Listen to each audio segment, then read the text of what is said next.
बरोबर. आता दुसरं बघूया. इथे किती दिलेलं आहे? 6. आता आपल्याला काय करायचं आहे? चढत्या क्रमाच्या कॉलम मध्ये चढता क्रम लिहायचा आहे, उतरत्या क्रमाच्या कॉलम मध्ये आपल्याला उतरता क्रम लिहायचा आहे. तर आता बघा, आपण अगोदर चढता क्रम सोडवूया. चढत्या क्रमामध्ये आपण कसं जातो? छोट्या संख्येकडून मोठ्या संख्ये, छोट्या संख्येकडून मोठ्या संख्ये. मग मला सांगा, 7, 2 आणि 6 यामधलं छोटं काय आहे? लहान संख्या कोणती आहे? बरोबर. आता राहिले 7 आणि 6. या दोघातली लहान संख्या कोणती? 6.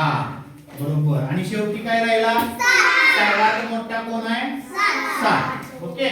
चढता क्रम आपला तयार झाला. आता उतरता क्रम करूया. उतरत्या क्रमामध्ये कसं येतो आपण? मोठ्या संख्येकडून छोट्या संख्ये, मोठ्या संख्येकडून छोट्या संख्ये. मला सांगा, 7, 2 आणि 6 यातले सगळ्यात मोठं काय आहे? 7.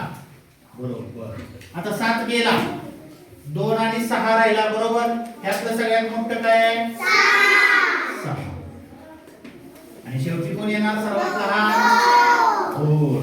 मग यात काय शिकलो आपण? चढता क्रम करत असताना कशा संख्या शोधत जायच्या?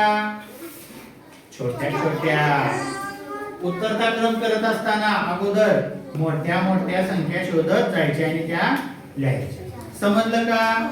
हे तुम्ही घरातून सोडवून आणायचं आहे. ठीक आहे. ओके.